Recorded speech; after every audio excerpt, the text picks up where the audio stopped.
Good morning, this is Deepak. Great teams have everyone on the same page.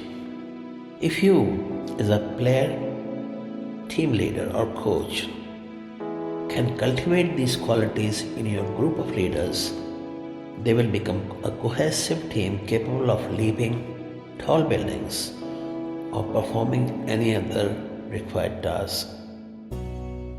Here I submit to you these characteristics, some of them. Care for one another. All great teams begin with this quality. It is the foundation on which everything is built. Teams that don't bond can't build. Coach Louis Holtz, he said that once he was watching a television program that examined why men die for their country. It was noted that men died for their country because of the love they had for their fellow men. In that show, they interviewed a soldier who had been wounded in combat and was recovering in a hospital when he heard his unit was going back out on a dangerous mission. The soldier escaped from the hospital and went with them only to be wounded again. When asked why he did it, he said that after you work and live with people, you soon realize your survival depends on one another. For a team to be successful, the teammates have to know they will look out for one another. One of the best ways to get members of a team to care about one another is to get them together outside of work in order to build relationships. In many organizations, the team members don't know what it means to score, as the score is meant in basketball. They may have a list of duties, but they don't know how those duties go together to make a score.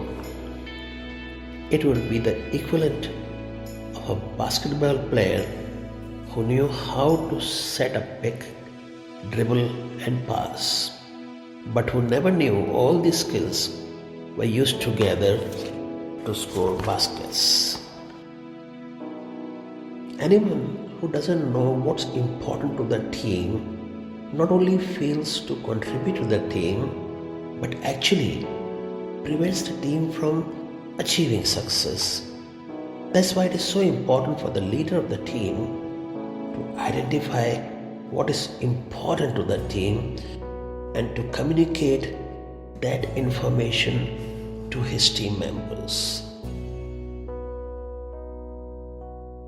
The foundation quality of any effective team is communication.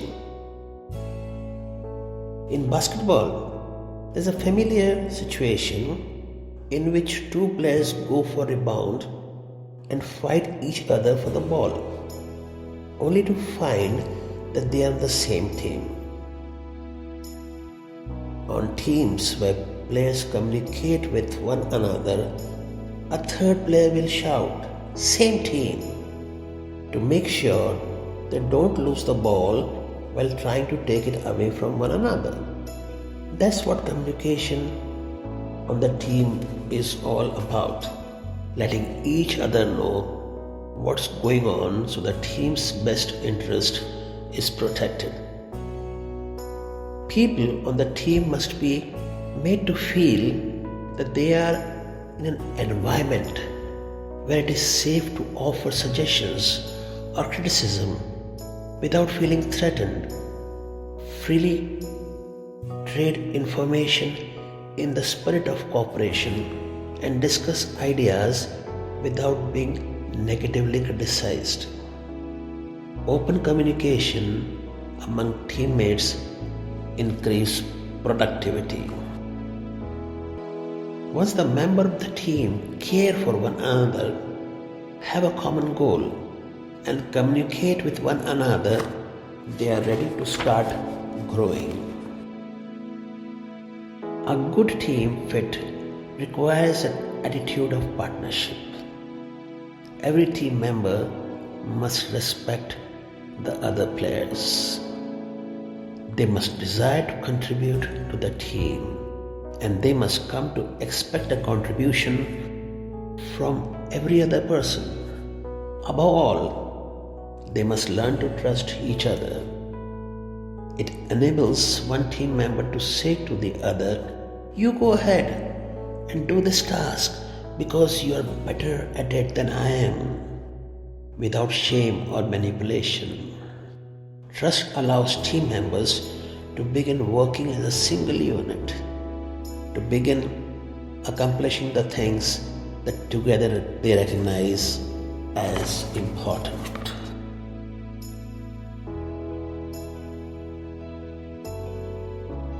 If team does not have good reserve player, it will not be able to go the distance. A good bench is a requirement for successful teams because it provides a place for a weary player to rest. On successful teams, when one of the players cannot make it any further due to fatigue or injury, his teammates carry the load and give him rest. This is possibly the finest quality of teamwork. The willingness of one player to step up his level of play and go extra mile for his teammate in a time of need. It is the ultimate indication of a player's desire to put team and its goals first.